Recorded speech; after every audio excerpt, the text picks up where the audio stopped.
Good morning बच्चों। Last lecture में हम लोग एरिया ऑफ पैरेललोग्राम सीखे थे और equation of straight line equally incline with the two given line, है ना। ये सेक्शन पर हम लोग क्लास लेक्चर लिए थे, हम उसको सीखे थे। लेक्चर नंबर 7 के साथ मैंने पीडीएफ भी लगाया है। उस पीडीएफ को आप लोग डाउनलोड करके उसको सॉल्व कीजिएगा, जो कि प्रीवियस सेक्शन से है। जो भी हमने प्रीवियस सेक्शन में सीखा है उससे रिलेटेड पीडीएफ उसमें दिया हुआ है। एरिया ऑफ पैरेललोग्राम का भी उसमें क्वेश्चंस आपको मिल जाएगा, ठीक है। जो भी सेक्शन हमने सीखा है अभी तक उस सब का पीडीएफ आपको अटैच किया हुआ है लेक्चर के साथ। तो मेरे ख्याल से चौथे नंबर लेक्चर के साथ मैं पीडीएफ को अटैच कर रहा हूँ। आप वहाँ से पीडीएफ को देखते रहिएगा, उसको डाउनलोड करके सॉल्व करते रहिएगा, प्रैक्टिस कीजिएगा। और आज के लेक्चर में हम लोग सीखने जा रहे हैं equation of angle bisector. Basically angle bisector के बारे में सीखने जा रहे हैं। आइए शुरू करते हैं। एंगल बाइसेक्टर,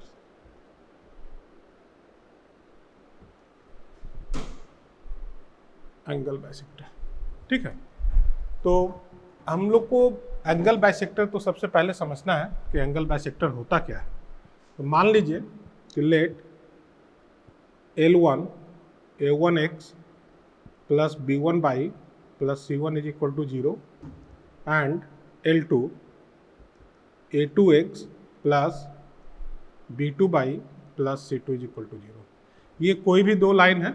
हम यहाँ पे इस बात को मेंशन करेंगे कि A1 upon A2 not equal to B1 upon B2 not equal to C1 upon C2। इसका मतलब ये हुआ कि लाइन पैरेलल नहीं है, है ना। लाइन इंटरसेक्टिंग लाइन दिया हुआ है। अब ये इंटरसेक्टिंग लाइन अगर हमारे पास है L1 और ये लाइन है L2, इसका इक्वेशन हम लोगों ने लिया है A1x B1 by plus C1 और इसका इक्वेशन लिया है A2x B2 by plus C2 is equal to 0, है ना।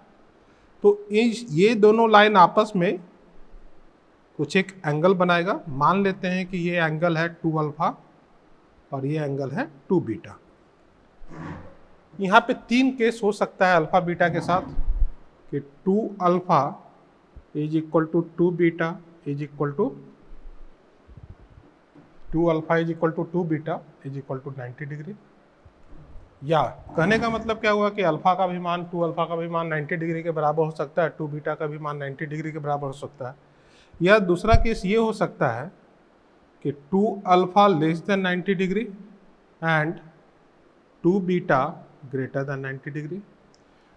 मतलब हम लोग ये कहना चाह रहे हैं कि दो लाइन के बीच का या तो ये दोनों एंगल राइट एंगल हो या ये राइट एंगल नहीं है, तो हम इसको मानते हैं कि ये लेस देन 90 डिग्री है और ये ग्रेटर देन 90 डिग्री। अब अगर हम इसके बाइसेक्टर्स के लिए बात करते हैं तो बाइसेक्टर्स इस एंगल को दो इक्वल भाग में डिवाइड करेगा, दो इक्वल पार्ट में डिवाइड करेगा। मान लीजिए कि ये B1 है और ये B2 है, तो B1 divide 2 beta equally in beta and beta, ठीक है। And B2 also divide 2 alpha equally in alpha and alpha.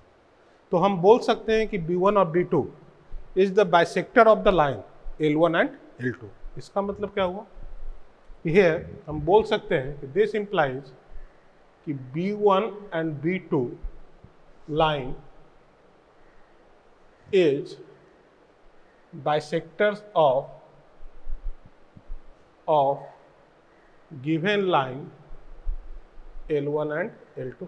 पहला बात तो क्लियर हुआ। इसका मतलब क्या हुआ कि angle bisector divide the angle between the two line in two equal parts.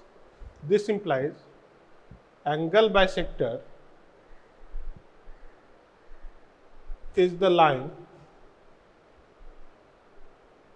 which divides angle between given line, angle between given line in two equal parts. दूसरा बात क्लियर है। जैसे कि मैंने यहाँ पे दिखाया है कि 2 अल्फा को अल्फा अल्फा में डिवाइड किया है, 2 बीटा को बीटा और बीटा में डिवाइड किया है। इस बात को समझना है, ठीक है, इसको ध्यान रखना है। तीसरा बात जो हमारे पास इंफॉर्मेशन में आ रहा है कि वो ये आ रहा है कि B1 और B2 के बीच का जो एंगल होगा that angle is always at right angle. इसका मतलब क्या हुआ कि angle bisectors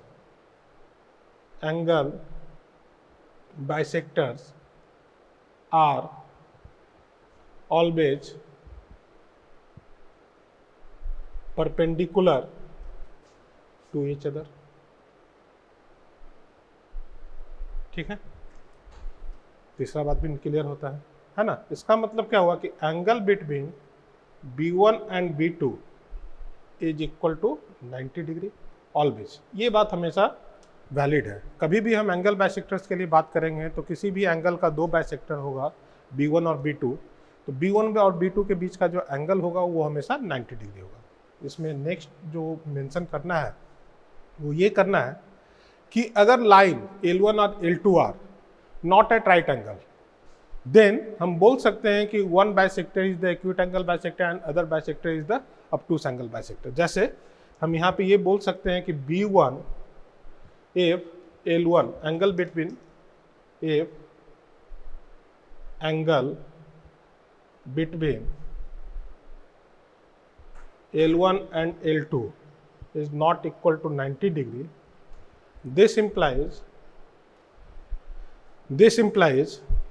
bisectors, one bisector is known as, यदि L1 और L2 के बीच का एंगल 90 डिग्री नहीं है, इसका मतलब क्या हुआ कि हम ये बोल सकते हैं कि one bisector is acute angle bisector, one bisector is acute angle bisector, and other bisector is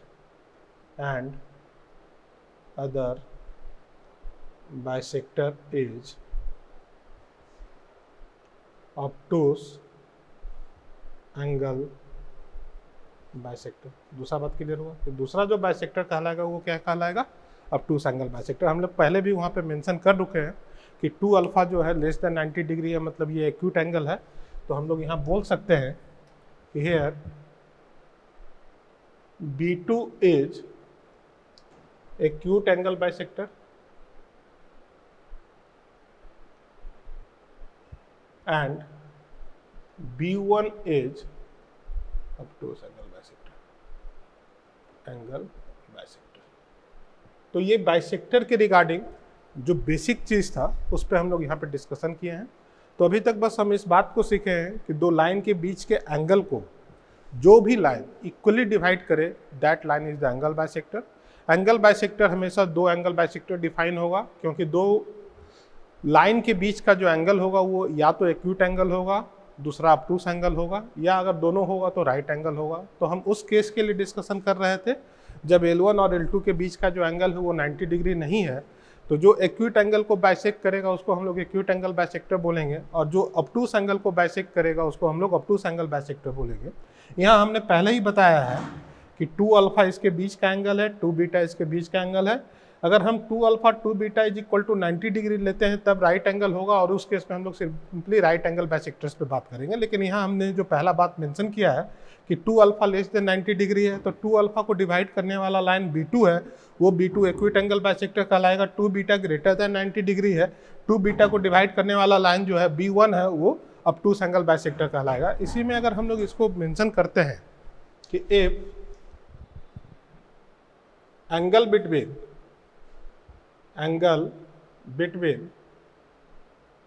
L1 and L2 is equal to 90 degree, in this case angle bisector is known as right angle bisector only. Angle bisectors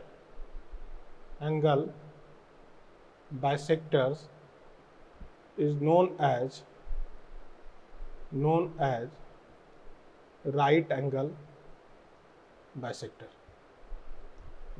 ये right angle को bisect कर रहा है, इसको right angle bisectors बोलेंगे। यहाँ पे हम लोग एक्यूट एंगल बाइसेक्टर और ऑब्टूस एंगल बाइसेक्टर का टर्म का यूज नहीं करेंगे। ठीक है, तो ये बेसिक इन्फॉर्मेशन था बाइसेक्टर्स के रिगार्डिंग जो कि मैंने आपको यहाँ पे दिया है। अब हम इसके आगे इसके डेफिनेशन को, प्रॉपर डेफिनेशन को सीखेंगे और उसके बाद फिर सीखेंगे कि how to write down the equation of angle bisector. अब हम लोग सीखते हैं आगे इक्वेशन ऑफ एंगल बाइसेक्टर। तो equation of angle bisector, equation of angle bisectors of the angle between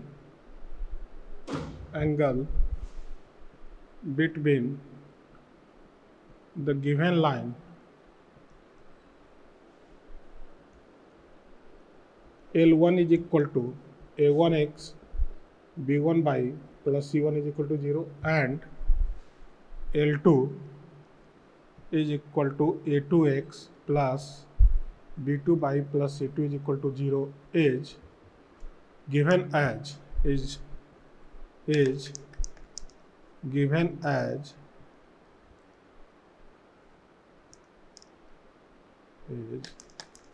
is equal to is given as equal to A1x B1 by plus C1 under root of A1 square plus B1 square plus minus A2x plus B2 by plus C2 under root of A2 square plus B2 square. ठीक है, तो ये जो equation होता है that is the equation of angle bisector. इसको हम लोग इक्वेशन ऑफ एंगल बाइसेक्टर है, तो वही मैं बोल रहा हूँ कि equation of angle bisector between the two given line L1 and L2 is equal to A1x plus B1 by plus C1 under root of A1 square plus B1 square is equal to plus minus A2x plus B2 by plus C2 under root of A2 square plus B2 square. ठीक है, तो ये equation है किसका, angle bisector का, equation of angle bisectors. पहला बात तो ये क्लियर होता है। अब इसमें अगर हम प्लस साइन को कंसीडर करेंगे तो एक इक्वेशन बनेगा इस फॉर्म में, if be considering plus sign A1x B1 by C1 under root of A1 square plus B1 square. ठीक है, और दूसरा अगर हम इसको लिख सकते हैं A2x B2 by plus C2 under root of A2 square plus B2 square. और अगर माइनस साइन हम लोग कंसीडर करते हैं तो इक्वेशन बनेगा A1x B1 by plus C1 under root of A1 square plus B1 square is equal to minus of A2x B2 by C2 under root of A2 square plus B2 square. क्या ये दोनों बात समझ में आता है? तो हम किसी एक को B1 कंसीडर कर लेंगे और किसी एक को B2 कंसीडर कर लेंगे। हम यहाँ पे जनरली प्लस वाले को B1 बोलते हैं और माइनस वाले को B2 बोलते हैं, पर इसका यहाँ पे ये बिल्कुल मतलब नहीं है कि B1 एक्यूट एंगल होगा या B1 ऑब्टूस एंगल होगा, B2 एक्यूट एंगल होगा या B2 ऑब्टूस एंगल होगा। हाँ, पर ये क्लियर है कि इसमें से कोई भी एक एक्यूट एंगल बाइसेक्टर होगा और दूसरा जो होगा बचा हुआ वो ऑब्टूस एंगल बाइसेक्टर होगा। लेकिन हमारे पास उसको डिस्टिंग्विश करने का तरीका है। अभी हम लोग सिर्फ इक्वेशन ऑफ एंगल बाइसेक्टर को लिख रहे हैं, हम उस मेथड को नहीं सीख रहे हैं जिससे कि हम इस बात को जज कर सके कि कौन सा एक्यूट एंगल बाइसेक्टर होगा, कौन सा ऑब्टूस एंगल बाइसेक्टर होगा। हम सिर्फ यहाँ पे ये लिख सकते हैं कि दो बाइसेक्टर का इक्वेशन होगा, एक प्लस वाले के साथ और एक माइनस वाले के साथ, और प्लस वाला के साथ जो प्लस साइन के साथ एंगल बाइसेक्टर का इक्वेशन है उसको मैंने B1 माना है, और माइनस साइन के साथ जो एंगल बाइसेक्टर का इक्वेशन है उसको मैंने B2 माना है। पर मैं यहाँ पर फिर से बोल रहा हूँ कि मैं ये नहीं कह रहा हूँ कि B1 एक्यूट एंगल है या ऑब्टूस एंगल है, B2 एक्यूट एंगल है या ऑब्टूस एंगल है, क्योंकि मैं अभी इस बात को जज नहीं कर सकता हूँ। सिंपली मैं दो बाइसेक्टर्स के इक्वेशन को लिख सकता हूँ, कोई एक एक्यूट होगा, कोई एक ऑब्टूस होगा। ठीक है, अब आगे बढ़ते हैं, इसको हम लोग एक्सप्लेन करके देखेंगे कि आखिर ये बाइसेक्टर का इक्वेशन कैसे निकल कर आता है। To find equation of angle bisector, उसको हम लोग एक्सप्लेन करने जा रहे हैं कि जो हमारे पास इक्वेशन ऑफ एंगल बाइसेक्टर का जो इक्वेशन निकल कर आया था वो हम लोग कैसे फाइंड आउट करते हैं। तो इसका एक्सप्लेनेशन के लिए सबसे पहले हमको इसके डेफिनेशन पे आना होगा कि एंगल बाइसेक्टर का डेफिनेशन क्या होता है। तो इट इज़ द लाइन या it is a variable point angle bisector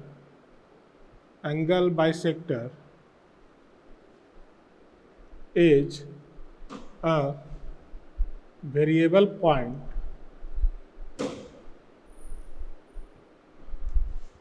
which moves in such a way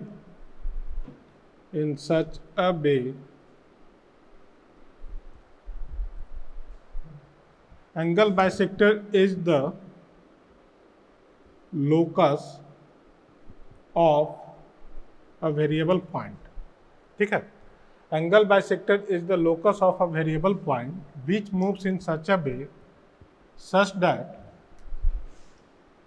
that perpendicular distance from it to given line L1 and L2 are always equal.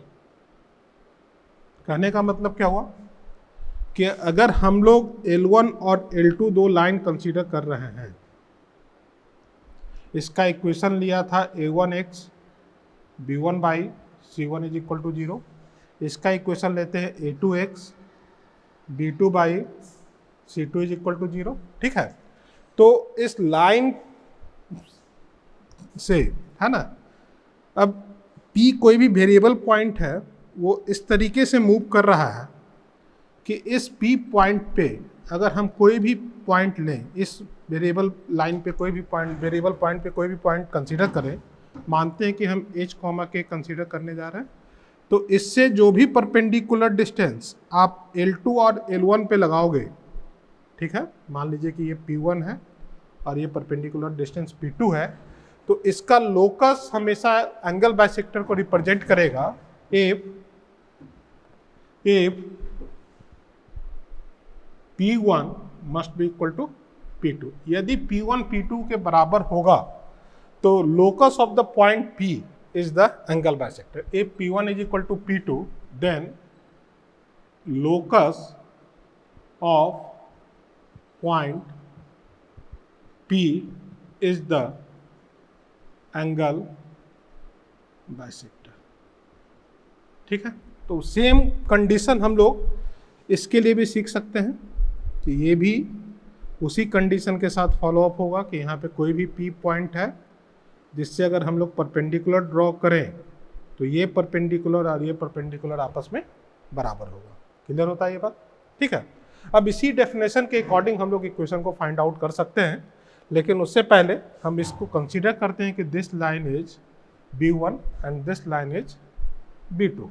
तो ये B1 bisector हो गया, ये B2 bisector हो गया. अब आइए, अब हम लोग अगर इससे इक्वेशन लिखना चाहें तो ज्योमेट्रिकल कंडीशन जो गिवन है, ये हमारे पास ज्योमेट्रिकल कंडीशन है, ये ज्योमेट्रिकल कंडीशन है. ठीक है, अब इस कंडीशन के अकॉर्डिंग अगर हम लोग बात करते हैं तो P1 क्योंकि परपेंडिकुलर डिस्टेंस है, P2 ये आपस में बराबर होगा according to definition of the angle bisector. अगर मॉड वैल्यू ऑफ P1 और P2 आपस में बराबर है तो परपेंडिकुलर डिस्टेंस निकालने का तरीका जस्ट लास्ट सेक्शन में हम लोगों ने सीखा था. तो h, k से L1 पे अगर मैं P1 कंसीडर करता हूँ तो परपेंडिकुलर डिस्टेंस जो निकल कर आएगा वो डिस्टेंस निकल कर आएगा A1h plus B1k plus C1 under root of A1 square plus B1 square is equal to A2h plus B2k plus C2 under root of A2 square plus B2 square. क्या ये निकल कर आएगा? क्लियर होता है ये चीज?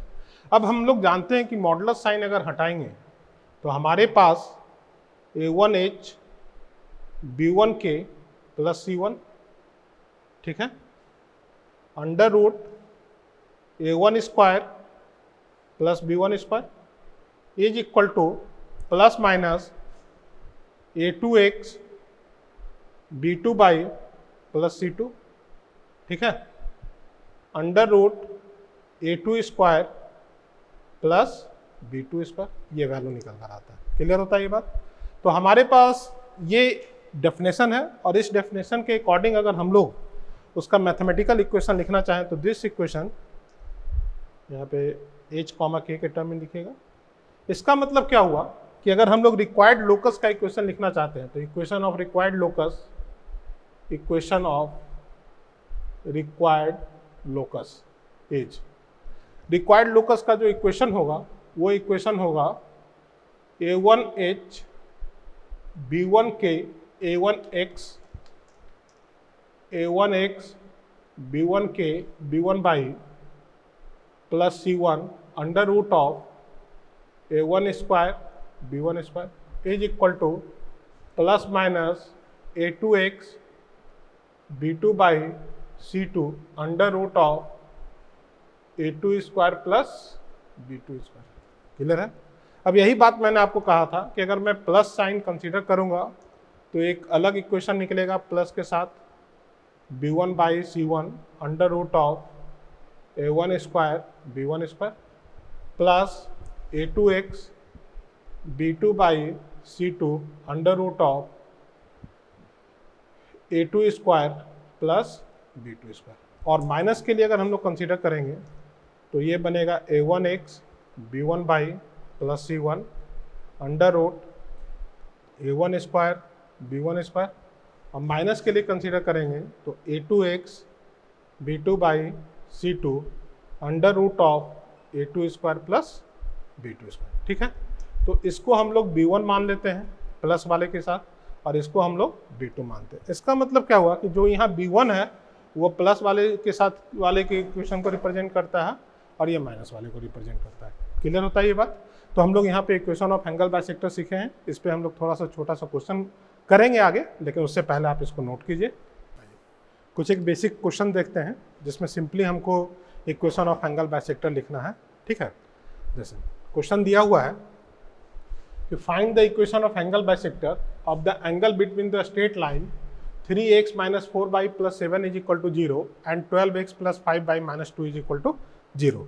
तो इसके बीच का इक्वेशन ऑफ एंगल बाइसेक्टर लिखना है। तो L1 का इक्वेशन जो गिवन है क्वेश्चन के अंदर, L1 is equal to 3x minus 4y plus 7 is equal to 0 और L2 जो गिवन है 12x plus 5y minus 2 is equal to 0। मैं यहाँ पे फिर से मेंशन कर रहा हूँ कि यहाँ पे angle between L1 and L2 not equal to 90 degree होगा। ऐसा क्यों?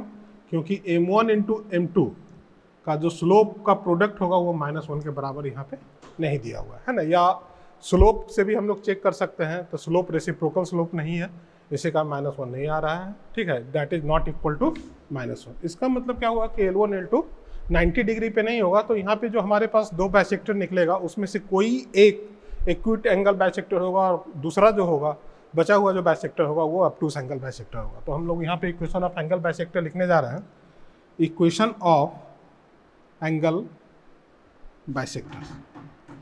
ठीक है, बाइसेक्टर्स का अभी अब मैंने बताया था कि इक्वेशन ऑफ एंगल बाइसेक्टर लिखने का मतलब क्या होता है कि हम पहले वाले लाइन को डिवाइड करेंगे कोफिशिएंट ऑफ x के स्क्वायर के सम से और y के स्क्वायर के सम से। तो y का जो कोफिशिएंट है वो यहाँ पे -4 दिया हुआ है, तो -4 के स्क्वायर और that is equal to plus minus second line का इक्वेशन। ठीक है, और divided by coefficient of x का square plus coefficient of y का स्क्वायर इन लाइन 2। ठीक है, अब इसको अगर हम लोग सॉल्व करेंगे तो हमारे पास इक्वेशन ऑफ एंगल बाइसेक्टर निकल कर आएगा। उससे पहले अगर हम इसके लिए बात करते हैं तो ये लिखा हुआ है 3x minus 4y plus 7 upon 5 और ये लिखा हुआ है plus minus 12x plus 5y minus 2 upon 13। इसका मतलब क्या हुआ कि अगर हम लोग प्लस के लिए सॉल्व करते हैं, ठीक है, तो प्लस के लिए सॉल्व करेंगे तो प्लस वाला साइन कंसीडर करेंगे। तो प्लस वाला साइन अगर हम कंसीडर करते हैं तो इसको लिख सकते हैं 3x minus 4y plus 7/5 is equal to 12x plus 5y minus 2 upon 13। ठीक है, या हम क्या करें, इसमें थोड़ा सा कैलकुलेशन के लिए हम इसको इस जगह पे क्रॉस मल्टीप्लिकेशन करा ही देते हैं। 13 3x minus 4 y plus 7 is equal to plus minus 5 12x plus 5 y minus 2। अब आइए, अगर मैं यहाँ पे, ठीक है, देखिएगा वापस से, अगर मैं प्लस साइन के साथ कंसीडर करता हूँ, ठीक है, तो प्लस साइन के साथ कंसीडर करूंगा तो ये लिखा हुआ है 13 into 3x minus 4 y plus 7 is equal to 5 into 12x plus 5 y minus 2। इसको अगर हम लोग सॉल्व करके देखते हैं तो ये लिखा हुआ है 39x माइनस 52 बाई प्लस 91 और ये लिखा हुआ है 60x प्लस 25 माइनस 10। देखना क्या ये लिखा हुआ है। अब इसको अगर मैं सॉल्व करने के लिए जाऊंगा तो ये इधर आएगा, ये आ जाएगा 21x प्लस ये भी इधर आएगा, ये आ जाएगा 77 बाई, ये भी इधर आएगा, ये आ जाएगा 101 इज इक्वल टू 0। मान लेते हैं कि ये B1 का इक्वेशन है। और दूसरा इक्वेशन अगर मैं माइनस के साथ लिखूं तो माइनस के साथ जैसे ही मैं लिखूंगा तो ये बनेगा 3x minus 4 y plus 7 is equal to negative sign of 5 12x plus 5 y, ठीक है, माइनस 2, है ना। अब हम इसको सॉल्व करने जा रहे हैं। इसको सॉल्व कीजिएगा तो ये आएगा 39x माइनस 52 बाई प्लस 91 और ये आ जाएगा माइनस 60, देखना इसको, माइनस 60 माइनस 25 बाई और प्लस 10। देखना, दिखा ये चीज। अब ये जो 60x है इधर आएगा तो ये बनेगा 99x और ये इधर आएगा तो ये बन जाएगा मेरे ख्याल से 27। चेक कीजिएगा, ठीक है, 27 आ रहा है, हाँ 27 बाई, और इसके लिए अगर हम लोग लिखना चाहें तो लिख सकते हैं 81 इज इक्वल टू 0। ये B2 है। तो अभी मैंने आपको बताया था कि ये दोनों लाइन आपस में कैसा होगा, परपेंडिकुलर होगा। B1 is always perpendicular to B2। आप चेक कर सकते हैं कि स्लोप का जो प्रोडक्ट होगा इस जगह पे -1 होगा, B1 B2 हमेशा परपेंडिकुलर होगा। क्लियर होता है। तो ये हमारे पास बाइसेक्टर्स का इक्वेशन आ गया। ये कंबाइंड फॉर्म में बाइसेक्टर का इक्वेशन है, ये अलग अलग करके है। लेकिन मैं फिर से आपको यहाँ पे बता रहा हूँ कि अभी मैं बिल्कुल नहीं कह सकता हूँ कि कौन सा एक्यूट एंगल बाइसेक्टर होगा और कौन ऑब्टूस एंगल बाइसेक्टर होगा, या ये भी नहीं बोल सकता हूँ कि इंटरनल एंगल बाइसेक्टर कौन सा होगा और एक्सटर्नल एंगल बाइसेक्टर कौन सा होगा। ठीक है। उसी तरीके से नेक्स्ट क्वेश्चन पे अगर हम लोग आते हैं तो यहाँ पे जो गिवन लाइन है उसको भी ध्यान से देखना है। गिवन लाइन L1 का जो इक्वेशन होगा वो होगा 3x plus 4 y minus 7 is equal to 0। L2 का जो इक्वेशन है वो है 4x minus 3 y plus 1 is equal to 0, है ना। यहाँ पे अगर आप चेक करते हो तो L1 और L2 के बीच का जो एंगल होगा वो किसके बराबर होगा, 90 डिग्री। ऐसा क्यों? क्योंकि M1 और M2 के बीच का जो प्रोडक्ट है वो -1 आ रहा है। ठीक है। इसका मतलब क्या हुआ कि इस जगह पे जो भी बाइसेक्टर निकलेगा उसको मैं B1 B2 तो बोल सकता हूँ, लेकिन उसको मैं एक्यूट एंगल और ऑब्टूस एंगल नहीं बोलूंगा। यहाँ पे जो भी बाइसेक्टर कहलाएगा वो राइट एंगल बाइसेक्टर कहलाएगा। ठीक है।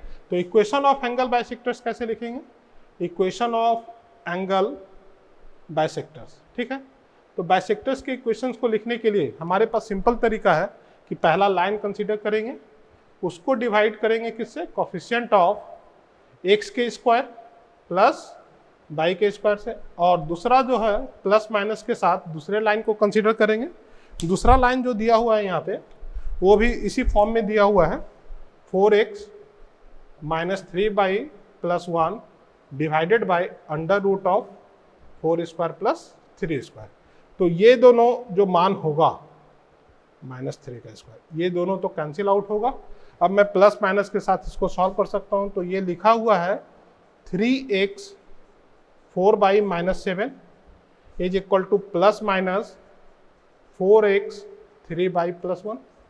अब यदि मैं प्लस के साथ कंसीडर करता हूं लाइन को तो ये इक्वेशन बनेगा 3x plus 4 y minus 7 is equal to 4x minus 3 y plus 1। इसको सॉल्व करके लिखते हैं तो ये आ जाएगा 7x माइनस 7 बाई, ठीक है, प्लस 8 इज इक्वल टू 0, देख लीजिएगा, सॉरी ये x आएगा not 7x, x minus 7 plus 8 is equal to 0। Minus के साथ अगर हम लोग कंसीडर करते हैं तो ये इक्वेशन बनेगा 3x plus 4 minus 7 is equal to minus of 4x 3 plus 1। इसको अगर हम लोग लिखना चाहें तो लिख सकते हैं 7x प्लस, है ना, यहाँ पे देखना प्लस, तो इधर आएगा तो माइनस बाई, और ये माइनस इधर आएगा तो plus, minus 6 is equal to 0। तो ये b1 होगा और ये b2 होगा। अगर हम लोग यहाँ पे देखना चाहें तो b1 परपेंडिकुलर है b2, पहला बात तो ये है। लेकिन मैं b1 b2 को क्या बोल सकता हूँ, here b1 b2 is right angle bisector, b1 and b2 is right angle bisector. Clear होता है? अब हम यहाँ पे इसको एक्यूट एंगल बाइसेक्टर और ऑब्टूस एंगल बाइसेक्टर नहीं बोलेंगे। क्यों नहीं बोलेंगे? क्योंकि एंगल जो है L1 और L2 के बीच का 90 डिग्री दिया हुआ है। यहाँ पे जो B1 और B2 आया है उसको हम लोग एक्यूट एंगल और ऑब्टूस एंगल बाइसेक्टर बोलेंगे। क्यों बोलेंगे? क्योंकि एंगल जो है L1 और L2 के बीच का 90 डिग्री के बराबर नहीं है। ठीक है, तो ये बेसिक क्वेश्चंस था। हम यहाँ पे 2-3 चीज़ों पे जोड़ दिए हैं कि एक्यूट एंगल बाइसेक्टर और ऑब्टूस एंगल बाइसेक्टर किस कंडीशन में होगा और राइट एंगल बाइसेक्टर किस कंडीशन में होगा। लेकिन मैं यहाँ पे फिर से आपको बता रहा हूँ कि अभी तक मैंने ये तरीका नहीं सिखाया है कि which one is the acute angle bisector and which one is the obtuse angle bisector. अब आगे हम लोग इसी चीज़ को सीखने जा रहे हैं, तो उससे पहले आप इसको नोट कीजिए। आइए अब हम लोग सीखते हैं कि how to distinguish between acute angle bisector और obtuse angle bisector. Acute angle bisector को जनरली हम लोग इंटरनल एंगल बाइसेक्टर भी बोलते हैं और ऑब्टूस एंगल बाइसेक्टर को हम लोग एक्सटर्नल एंगल बाइसेक्टर भी बोलते हैं। ठीक है, तो हम लोग 2 लाइन कंसीडर करते हैं। मान लीजिए कि L1 और L2 2 लाइन है। मेथड तो सीखने जा रहे हैं लेकिन पहले लाइन को कंसीडर करेंगे, L1 और L2। मान लीजिए ये L1 है, इसका इक्वेशन हम लोग लिखे A1x B1 प्लस C1, और इसको लिख सकते हैं A2x B2 है ना, B2 plus C2 is equal to 0 is equal to 0। ठीक है, अब इनका 2 बाइसेक्टर होगा, एक तो प्लस वाला और दूसरा माइनस वाला। तो मान लीजिए कि ये B1 है यूजिंग विथ प्लस साइन और ये B2 है यूजिंग विथ माइनस साइन। तो इक्वेशन हम लोग क्या लिखेंगे बाइसेक्टर्स का, तो इक्वेशन ऑफ एंगल बाइसेक्टर्स। ठीक है, क्या लिखेंगे? ठीक है, तो इक्वेशन ऑफ एंगल बाइसेक्टर जो होगा वो होगा A1x B1 C1 upon under root of A1 square B1 square और plus minus A2x plus B2 plus C2 under root of A2 square plus B2 square. ये बात तो क्लियर है। ठीक है, अब मैंने यहाँ पे बता दिया है कि जो प्लस के साथ है वो B1 मैंने कंसीडर किया है और जो माइनस के साथ है उसको B2 बाइसेक्टर कंसीडर किया है। मैं B1 B2 बाइसेक्टर को लिखने नहीं जा रहा हूँ। अब हम लोग बस ये मेथड को सीखने जा रहे हैं कि how to distinguish the which one is the acute angle bisector and which one is the obtuse angle bisector. ठीक है, यहाँ पर हम एक बात को नोट करके लिखेंगे कि एक्यूट एंगल बाइसेक्टर क्या होता है भाई, एक्यूट एंगल बाइसेक्टर कहने का मतलब क्या हुआ, divide acute angle of L1 and L2, और इसी को हम लोग क्या बोलते हैं, इंटरनल एंगल बाइसेक्टर। ठीक है, तो एक्यूट एंगल भी पूछा जाता है या कभी क्वेश्चन में इंटरनल एंगल बाइसेक्टर भी पूछा जाता है, तो ये एक ही बात है। इसी तरीके से अगर हम लोग ऑब्टूस एंगल बाइसेक्टर के लिए बात करते हैं, ऑब्टूस एंगल बाइसेक्टर, ठीक है, तो ये भी क्या करेगा, ये इसको हम लोग एक्सटर्नल बोलते हैं कि ये एक्सटर्नल एंगल होता है बाइसेक्टर, और ये एक्सटर्नल एंगल को डिवाइड करता है, मतलब obtuse angle, divide obtuse angle, divide obtuse angle of L1 and L2, है ना। ये सब बात हमने पहले भी मेंशन किया है, बस यहाँ पे मैं इसको लिखने जा रहा हूँ। अब हम लोग यहाँ पे मेथड को सीखते हैं। तो हमारे पास 2 मेथड है बेसिकली, कि पहला मेथड है मेथड 1, ठीक है, पहला मेथड। दो मेथड है, दोनों मेथड को हम लोग यहाँ पे सीखेंगे, लेकिन किसी एक का ही यूज करेंगे हमेशा, ठीक है। उस पर हमारी प्रैक्टिस अच्छी होगी और हम क्वेश्चन को आसानी से सॉल्व करें। तो हम लोग को सबसे पहले क्या लिखना होता है कि फर्स्ट ऑफ ऑल पहला स्टेप है कि right down the equation of angle bisectors. Write down equation of angle bisectors. सबसे पहले हम लोग इक्वेशन ऑफ एंगल बाइसेक्टर्स को लिखेंगे, जो कि यहाँ पे मैंने लिखा है, ठीक है। Equation of angle bisector. दूसरा स्टेप है इसी में, स्टेप 2, कि consider any one line and any one bisector. Consider any one line, मान लेते हैं कि हमने L1 को कंसीडर किया है, and any one bisector, any one bisector, मान लो कि हमने B1 को कंसीडर किया है। दूसरा बात क्लियर हुआ कि हमारे पास लाइन का इक्वेशन पता है, L1 L2 का, B1 और B2 का इक्वेशन पता है, ठीक है। अब हम सेकेंड स्टेप में ये करने जा रहे हैं कि कोई भी एक लाइन कंसीडर करेंगे, मान लेते हैं कि L1 को कंसीडर किया, और कोई भी एक बाइसेक्टर कंसीडर करते हैं, मान लेते हैं कि B1 को कंसीडर किया। अब हम लोग ये करते हैं कि स्टेप थर्ड कि let slope of line L1 is equal to M1 and slope of bisectors bisector B1 is equal to M2 लेते हैं। मतलब अगर हम लोग लाइन को कंसीडर किए हैं तो find slope of line L1 that is equal to M1, और फाइंड करेंगे slope of bisector B1 that is equal to B2। And step 4, slope निकालने के बाद use tan theta is M1 minus M2 upon 1 plus M1 M2, and where theta is the angle between L1 and B1, ठीक है। कहने का मतलब क्या हुआ कि हम सबसे पहले L1 का स्लोप निकालेंगे, L2 का स्लोप निकालेंगे, उसके बाद इस फॉर्मूले का यूज कर थीटा का मान, tan थीटा का मान निकालेंगे, जहाँ पे थीटा जो है इसको फाइंड आउट करेंगे, use tan theta is equal to this and find, ठीक है। इसको फाइंड आउट करेंगे, उसके बाद जहाँ पे थीटा जो है, theta is the angle between L1 and L2। इसके बाद if step 4, if tan theta is greater than 1, this implies tan theta is greater than tan pi by 4, ठीक है। This implies theta greater than pi by 4, this implies 2 theta greater than pi by 2। इसका मतलब क्या हुआ कि अगर L1 और B1 के बीच का एंगल मैंने थीटा कंसीडर किया है, तो ये टोटल एंगल जो होगा वो 2 थीटा होगा, और 2 थीटा का जो मान आ रहा है वो पाई बाय 2 के बराबर अगर आता है, तो मैं बोल सकता हूं कि दिस इंप्लाइज कि B1 is the obtuse angle bisector,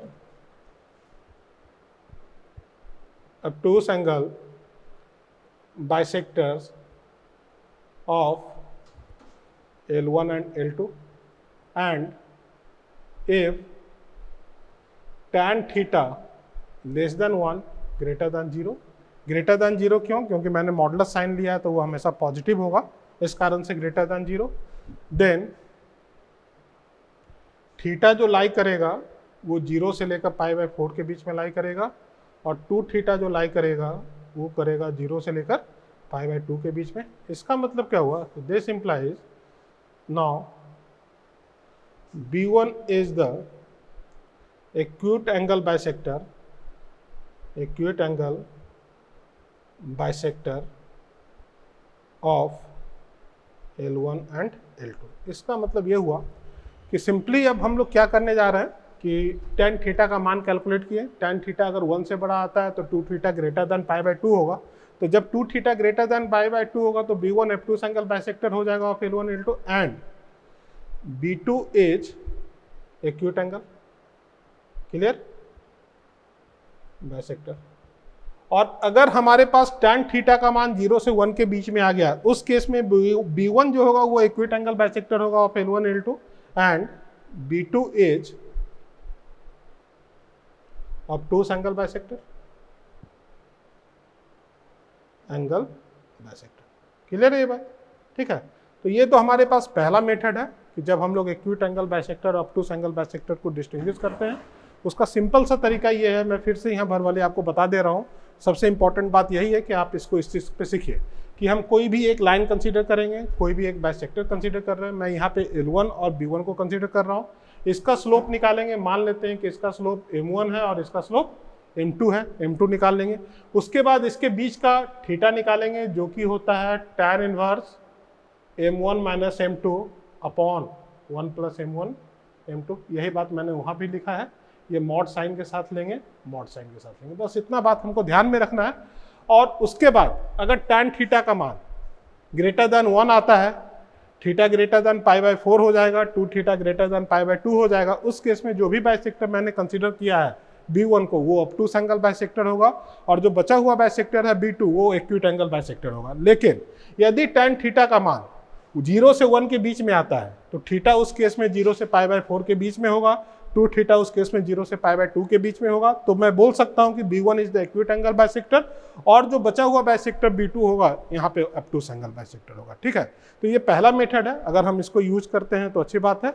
इसके बाद जो दूसरा मेथड है वो ज़्यादा फ्रीक्वेंटली यूज होता है क्वेश्चन सॉल्विंग के दौरान। तो ऐसा नहीं है कि हम इसको सीखेंगे नहीं, कॉन्सेप्चुअल बात हम इसका ध्यान में रखेंगे क्योंकि बिल्कुल आसान है, स्लोप पर इसका डिस्कशन है।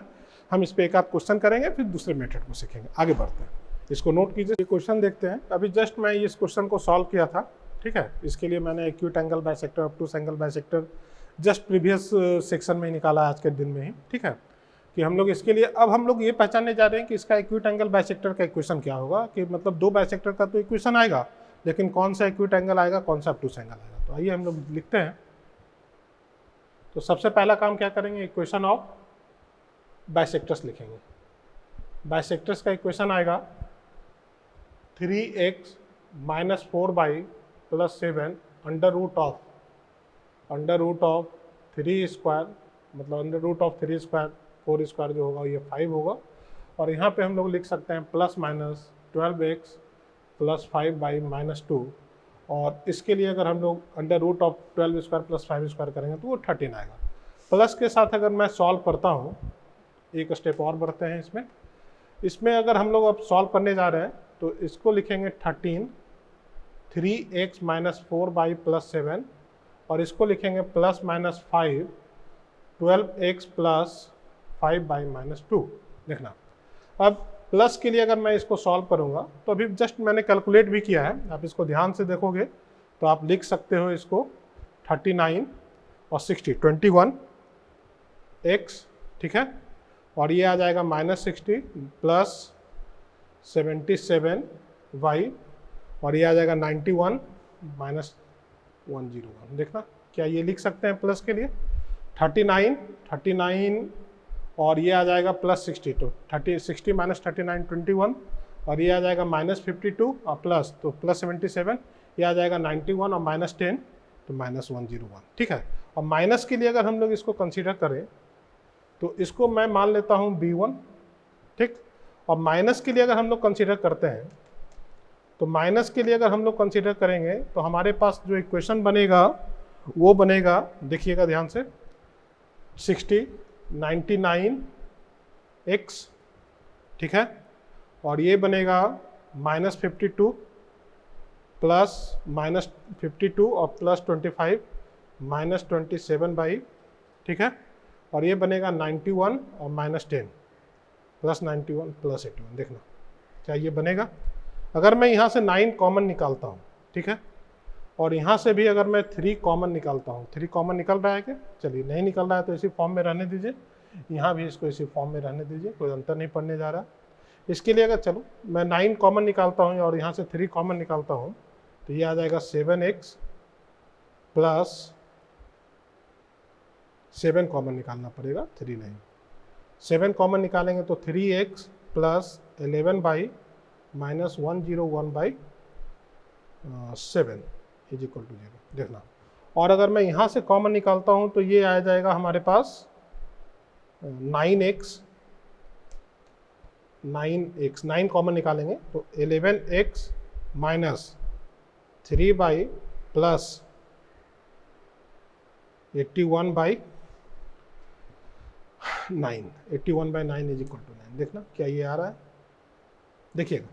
तो ये हमारे पास B1 का इक्वेशन हुआ और ये हमारे पास B2 का इक्वेशन हुआ। पहला बात तो क्लियर है कि हमको इक्वेशन ऑफ बाइसेक्टर्स लिखना है, तो प्लस के लिए मैंने बाइसेक्टर्स का इक्वेशन बना लिया, माइनस के लिए बाइसेक्टर्स का इक्वेशन बना लिया। अब हमको नेक्स्ट स्टेप पे आना है। मैंने आपको ये बोला था कि कोई भी एक बाइसेक्टर कंसीडर करते हैं, कोई भी एक लाइन, तो consider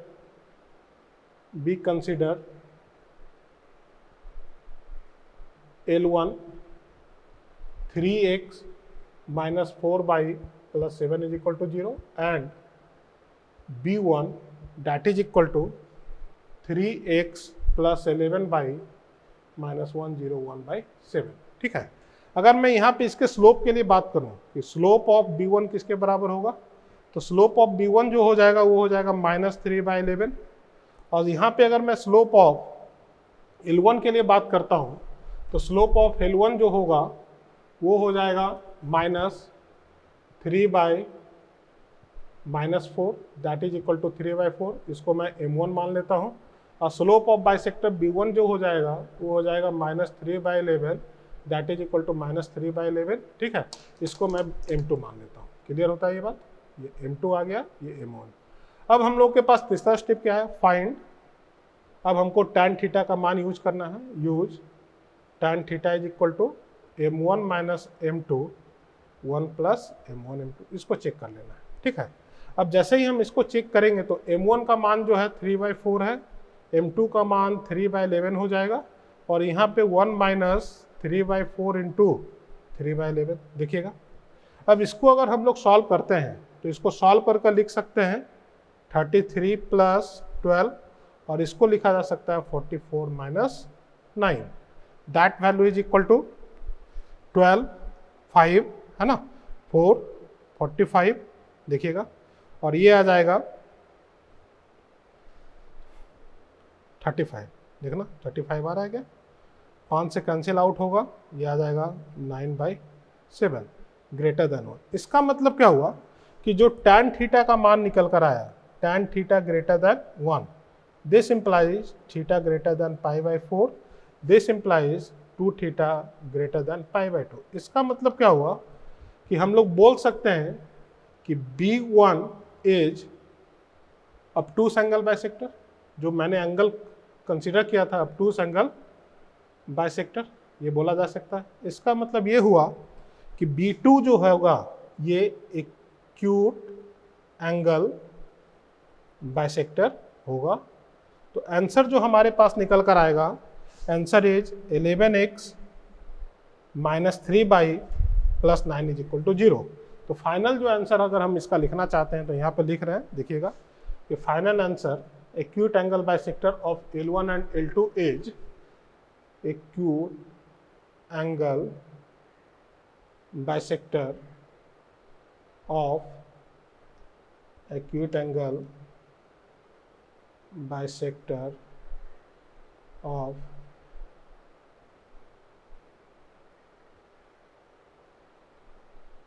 L1 and L2 is 11x minus 3 by plus 9 is equal to 0। Clear है ना। तो ये हमारे पास मेथड होता है एक्यूट एंगल बाइसेक्टर को कंसीडर करने के लिए। मैं फिर से एक्सप्लेन कर दे रहा हूँ कि हमको करना क्या है। बस आपको मेथड याद रखना है, 2-4 क्वेश्चन आप सॉल्व कर लीजिएगा, प्रैक्टिस हो जाएगा, उससे विशेष कोई बात नहीं है।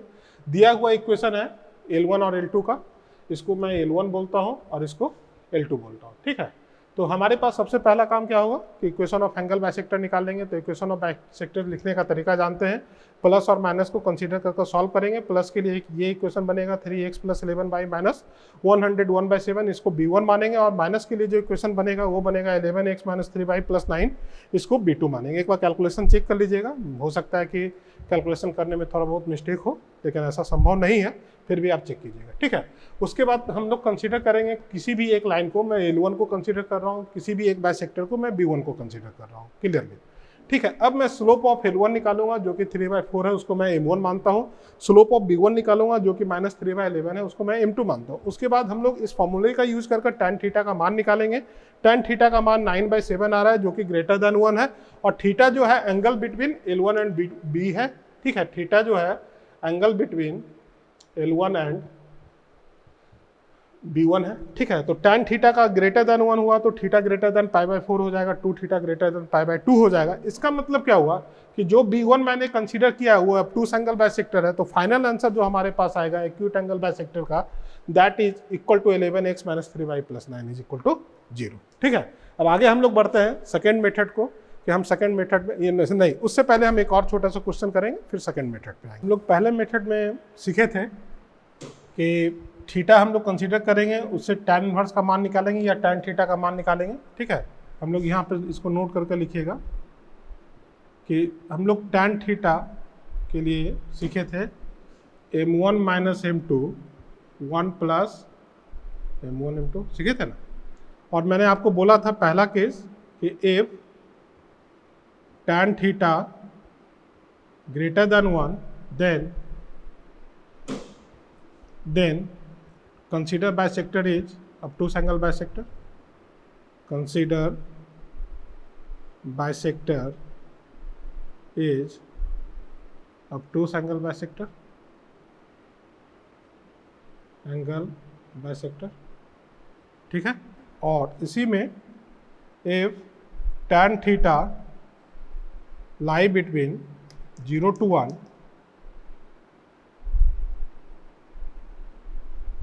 then consider bisector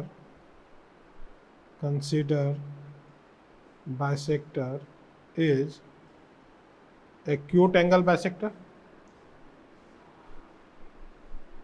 Acute angle bisector, ठीक है। इसमें एक केस और बनेगा, उसको हम लोग यहाँ पे देखना चाहते हैं कि if tan थीटा का मान 1 होगा, इसका मतलब क्या हुआ कि अगर M1 और B1 के बीच का जो एंगल है थीटा, उसका मान 1 आ रहा है, तो उस केस में जो बाइसेक्टर होगा उसको हम लोग बोलेंगे then in this case B say that in this case B say that consider bisector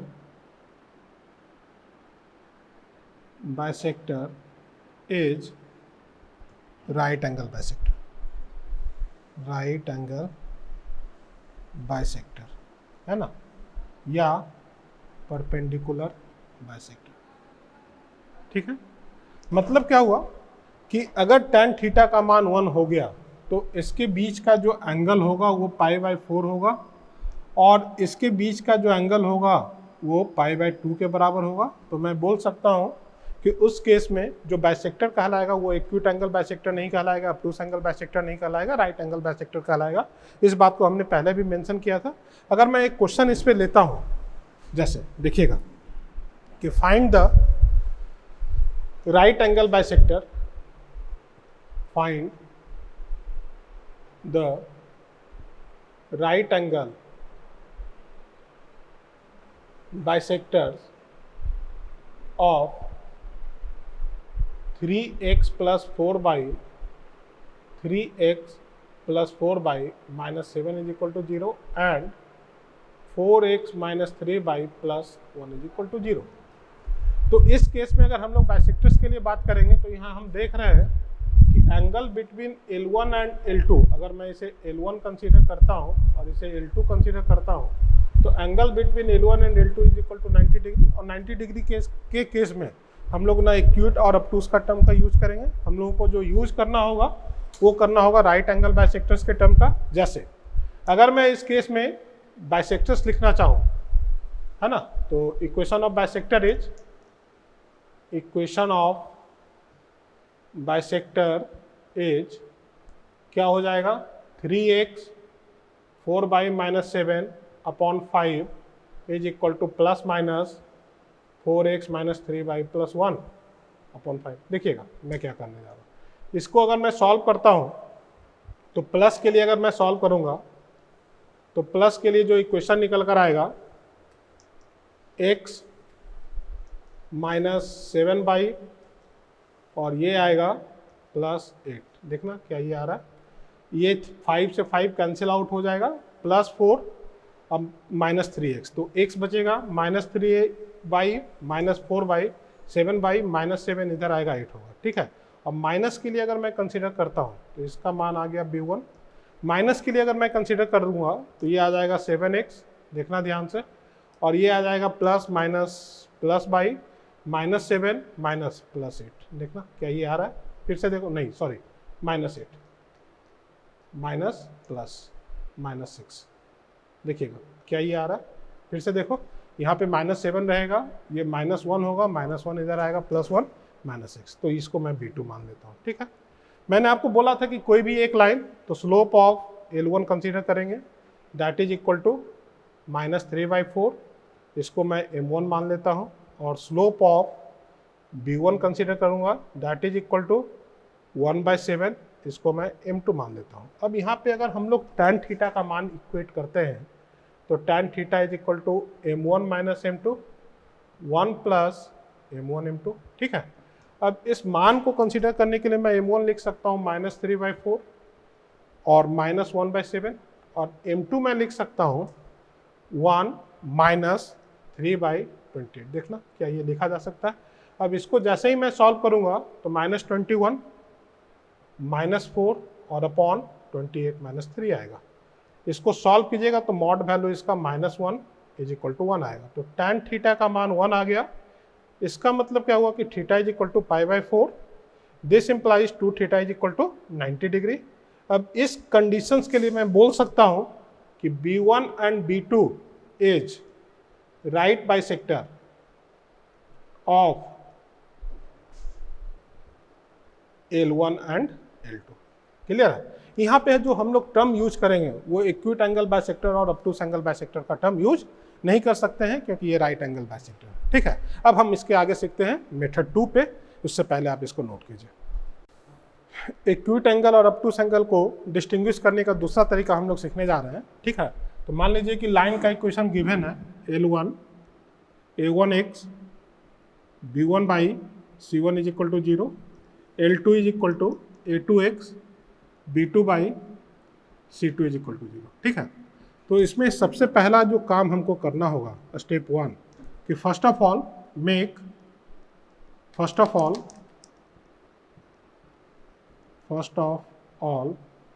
make C1 and C2 positive. मतलब क्या हुआ कि कैसा भी इक्वेशन क्यों नहीं दिया हुआ हो, हम इसको ध्यान रखेंगे कि C1 पॉजिटिव होना चाहिए और C2 पॉजिटिव होना चाहिए। उसके बाद स्टेप 2, now write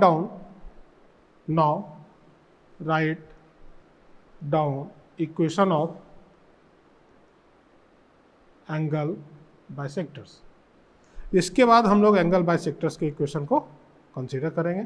ठीक है, हाँ, यहाँ पे इस बात को ध्यान में रखना होगा कि जो कंडीशन है ये लिखा हुआ है C1 greater than 0, C2 greater than 0 and A1 upon A2 not equal to b1 upon b2। ऐसा इस कारण से कंसीडर कर रहे हैं कि लाइन इंटरसेक्टिंग होना चाहिए, तो हम लोग इसके लिए बात कर रहे हैं। ठीक है, जैसे ही हम इक्वेशन ऑफ एंगल बाइसेक्टर्स लिखेंगे तो इक्वेशन ऑफ एंगल बाइसेक्टर जो लिखाएगा a1x plus b1 plus c1 under root of a1 square b1 square और plus minus a2x b2/c2 under root of a2 square plus b2 square. देखिएगा plus minus अभी हम लोग कुछ भी नहीं कंसीडर करने जा रहे हैं, सिंपली हमको इस बात पर ध्यान देना। इसके बाद हम लोग जो थर्ड स्टेप है उसमें हम लोग इस टेबल का यूज करेंगे। स्टेप थर्ड नोट कीजिएगा इसको। हम एक टेबल बनाने जा रहे हैं, ये बहुत ही इंपॉर्टेंट टेबल है और ये मेथड भी काफ़ी इंपॉर्टेंट है, हमको इस मेथड को हमेशा ध्यान रखना है। A1 A2 plus B1 B2 का नेचर हम लोग चेक करेंगे। A1 A2 plus B1 B2 का नेचर चेक करेंगे, ठीक है। अगर A1 A2 greater than 0, B1 B2 less than 0, दो ही चीज़ हो सकता है कि हम सबसे पहले क्या इसको चेक कर रहे हैं, check A1 A2 plus B1 B2। A1 A2 B1 B2 को कब चेक करेंगे? सबसे पहले C1 C2 को पॉजिटिव बनाएंगे, उसके बाद हम लोग A1 A2 और B1 B2 को चेक करेंगे, ठीक है। अगर A1 A2 और B1 B2 का नेचर पॉजिटिव है देन प्लस साइन जो होगा पॉजिटिव है, देन नेगेटिव साइन बाइसेक्टर जो होगा वो एक्यूट एंगल होगा, इज एक्यूट एंगल। और अगर निगेटिव है तो प्लस साइन वाला जो बाइसेक्टर होगा, positive sign bisector is acute angle bisector. Clear है? तो जब माइनस वाला यहाँ पे एक्यूट एंगल आ रहा है तो प्लस वाला क्या होगा? अगर हम माइनस वाले को एक्यूट एंगल बाइसेक्टर बोलते हैं तो माइनस वाला अगर हम लोग यहाँ पे कंसीडर करते हैं कि प्लस साइन के लिए B1 अगर एस्टेब्लिश हो रहा है, माइनस साइन के लिए B2 एस्टेब्लिश हो रहा है, ठीक है, तो यहाँ पे हम लोग बोल सकते हैं कि negative sign B2 is the acute angle bisector and B1 जो होगा वो यहाँ पे ऑब्टूस एंगल हो जाएगा, ठीक है। और अगर इस केस में प्लस वाले को हम एक्यूट एंगल बोल रहे हैं तो यहाँ पे B1 एक्यूट एंगल हो जाएगा और उसके लिए B2 जो होगा वो ऑब्टूस एंगल हो जाएगा। बात समझ में आता है? ये ऑब्टूस एंगल बाइसेक्टर। तो इसमें बस इतना ही छोटा सा काम है, इसी का ये ज़्यादा यूजफुल मेथड होता है, हम इसको फ्रिक्वेंटली यूज करते हैं कि हम सबसे पहले C1 C2 को पॉजिटिव बनाते हैं, उसके बाद, ठीक है, बाइसेक्टर्स के इक्वेशन को लिखते हैं, उसके बाद A1 A2 और B1 B2 के साइन को चेक करते हैं। अगर A1 A2 plus B1 B2 positive आ रहा है तो निगेटिव वाला एक्यूट एंगल होगा और निगेटिव आ रहा है तो पॉजिटिव वाला एक्यूट एंगल होगा और बचा हुआ बाइसेक्टर इसके रिगार्डिंग वो ऑब्टूस हो जाएगा, इसके रिगार्डिंग जो बचा हुआ बाइसेक्टर है वो ऑब्टूस हो जाएगा, ठीक है। अब इस पर हम एक छोटा सा क्वेश्चन करेंगे। मेथड 2 को हम लोग इस क्वेश्चन से सीखते हैं। इस क्वेश्चन में दिया हुआ है कि find acute angle bisector and obtuse angle bisector of the given line L1 and L2, ठीक है। तो मैंने आपको सबसे पहले क्या बोला था कि L1 और L2 के बीच, ठीक है, C1 को पॉजिटिव बनाना है। तो सबसे पहले मैं लाइन को चेंज करने जा रहा हूँ, मेक, पहला स्टेप जो था make C1 and C2 positive, ठीक है, make C1 and C2 positive, इसको हम लोग पॉजिटिव बनाएंगे। तो L1 में तो C1 जो दिख रहा है वो तो पॉजिटिव है ही ऑलरेडी, ठीक है, तो इसको चेंज करने की ज़रूरत नहीं है। लेकिन L2 में जो C1 है, C2 है, वो निगेटिव दे रहा है, इसको हम लोग पॉजिटिव बनाएंगे। तो पॉजिटिव बनाने के लिए माइनस से कॉमन निकाल लेंगे, तो ये वैल्यू आ रहा है +2 = 0। पहला स्टेप सबको क्लियर है, क्योंकि इसी स्टेप से हमको सीखना है इस बात को। तो पहला स्टेप तो मैंने आपको बोला था C1 C2 को पॉजिटिव बना लीजिए। उसके बाद हम लोग इक्वेशन ऑफ एंगल बाइसेक्टर लिखेंगे, इक्वेशन ऑफ एंगल बाइसेक्टर, ठीक है, एंगल बाइसेक्टर के इक्वेशन को लिखते हैं। तो इक्वेशन ऑफ एंगल बाइसेक्टर, अब इसके अकॉर्डिंग हम लोग इक्वेशन ऑफ एंगल बाइसेक्टर लिखेंगे, ठीक है। तो इक्वेशन ऑफ एंगल बाइसेक्टर हो जाएगा 3x - 4y + 7 अपॉन 5 और इसको लिख सकते हैं ±-12x - 5y + 2 अपॉन 13, देखना, ठीक है। अब हम लोग को एक काम और कर लेते हैं, यहाँ पे इसको लिख देते हैं 33x - 4y + 7 और इसको लिखते हैं ±5 - 12x - 5y + 2, ठीक है। दूसरा स्टेप क्लियर होता है कि उसके बाद हम C1 C2 को पॉजिटिव बनाने के बाद हम इक्वेशन ऑफ एंगल बाइसेक्टर लिखेंगे, स्टेप 2, ठीक है। अब हमको क्या करना होगा, स्टेप थर्ड में हम सबसे पहले A1 का मान लिखते हैं, स्टेप थर्ड। तो इस जगह पे A1 मैं इसके हिसाब से नहीं लिखने जा रहा हूँ, इसके हिसाब से लिखने जा रहा हूँ, ये बात ध्यान देना, ठीक है। A1 जो होगा वो 3, A2 का जो मान होगा वो हो जाएगा -12, B1 का मान जो होगा वो -4 और B2 का जो मान होगा वो होगा -5। अब हमको किसको चेक करना है? चेक कंडीशन जो दिया हुआ है A1 A2 plus B1 B2, इसको अगर हम लोग चेक करते हैं तो मैं इसके लिए लिख सकता हूँ A1 का मान 3, A2 -12, B1 का मान -4, B2 -5। इसको सॉल्व कीजिएगा तो -36 प्लस 20 इज इक्वल टू -16, ये नेगेटिव आ रहा है। इसका मतलब क्या हुआ कि कंडीशन जो है A1 A2 plus B1 B2 है ना, B1 B2 is less than 0, negative. This implies positive sign equation of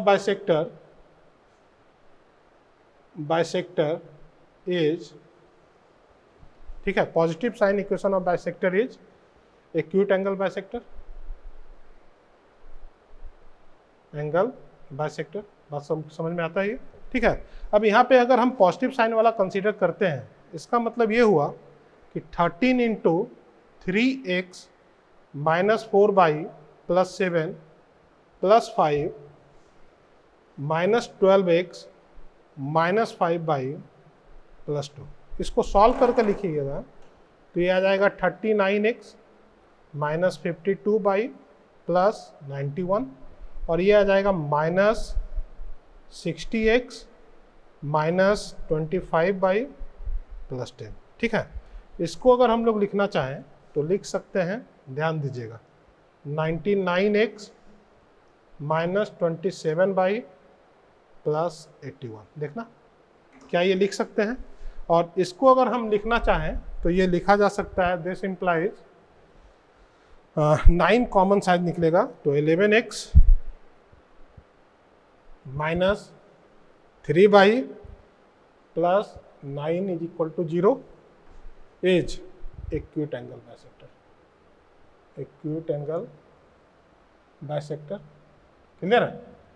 और जैसे ही अगर हम लोग पॉजिटिव वाले के लिए लिए थे इस कंडीशन के अकॉर्डिंग, और इसी के अकॉर्डिंग जो होगा निगेटिव साइन बाइसेक्टर और एंड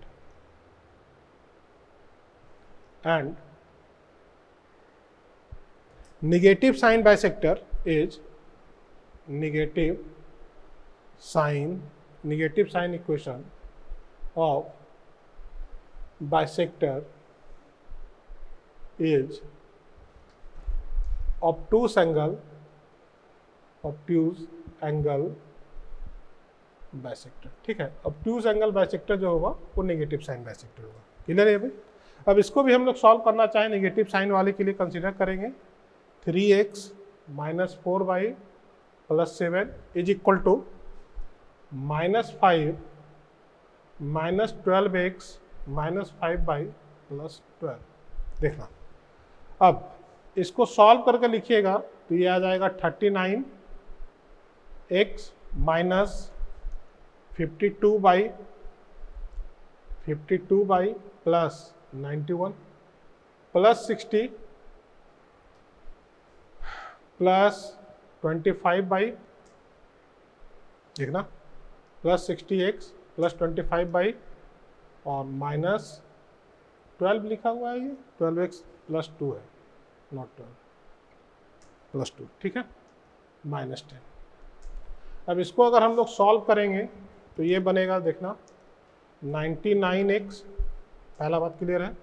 दूसरा बनेगा -77y और साथ में बन जाएगा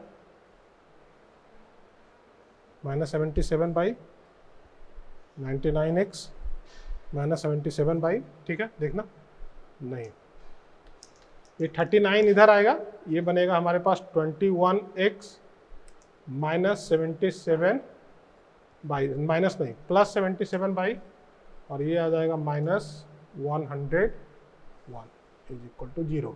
ये जो होगा ये होगा ऑब्ट्यूज एंगल बाइसेक्टर,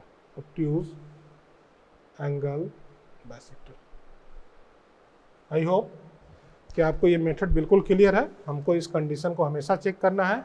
किसके अकॉर्डिंग चेक करना है? जब हम C1 C2 को पॉजिटिव बनाएंगे उसके बाद के अकॉर्डिंग, और उसके बाद के इक्वेशन को हम लोग को लिख लेना है कि एक्यूट एंगल बाइसेक्टर और ऑब्टूस एंगल बाइसेक्टर क्या होगा। क्लियर है? इसको नोट कीजिए। और एक क्वेश्चन और हम इस पर करें। बच्चों, आज हम लोग इक्वेशन ऑफ एंगल बाइसेक्टर को सीखें कि हम लोग इक्वेशन ऑफ एंगल बाइसेक्टर को किस तरीके से लिखते हैं, and how to distinguish between acute angle bisector and obtuse angle bisector. पर चैप्टर में हमको अभी 2 चीज़ और सीखना है ना, कि ऑरिजिन कंटेनिंग बाइसेक्टर, कहने का मतलब क्या हुआ कि either acute angle bisector containing the origin और obtuse angle bisector containing the origin. And the second thing जो हमको सीखना है और लास्ट थिंग कि the point which one bisector containing the given point alpha and beta. तो हमको basically 2 बात सीखना है कि ऑरिजिन किस बाइसेक्टर के साथ होगा, या दिया हुआ कोई भी पॉइंट अल्फा बीटा किस बाइसेक्टर के साथ होगा, एक्यूट एंगल बाइसेक्टर के साथ होगा या ऑब्टूस एंगल बाइसेक्टर के साथ होगा। तो आज के लेक्चर में हम लोग सिंपली डिस्टिंग्विश बिटवीन इंटरनल और एक्सटर्नल एंगल बाइसेक्टर या acute angle and obtuse angle bisector के बारे में सीखे, उसके इक्वेशन को डिस्टिंग्विश करने का तरीका सीखे हैं। आज के लेक्चर के साथ मैंने कुछ एक PDF अटैच करवाया है, उस PDF को डाउनलोड कीजिएगा। उसमें से आप एंगल बाइसेक्टर के कुछ एक क्वेश्चंस कर पाएंगे, और नेक्स्ट लेक्चर के बाद आप एंगल बाइसेक्टर्स के सारे क्वेश्चन करने लायक होंगे। पर आज के PDF में एंगल बाइसेक्टर का फुल फ्लेज क्वेश्चन जाएगा। जितना भी सेक्शन हम लोग को एंगल बाइसेक्टर में सीखना है उसका क्वेश्चन आएगा। उनमें से आप कुछ एक क्वेश्चन को चुनकर, जितना मैंने आज कई लेक्चर में लिया है उसका प्रैक्टिस कीजिएगा। नेक्स्ट लेक्चर को में हम इस चीज़ को एंगल बाइसेक्टर को कंप्लीट करेंगे और फिर चैप्टर को आगे बढ़ाएंगे। आज के लिए हम लोग इतना ही रखते हैं। Thank you very much.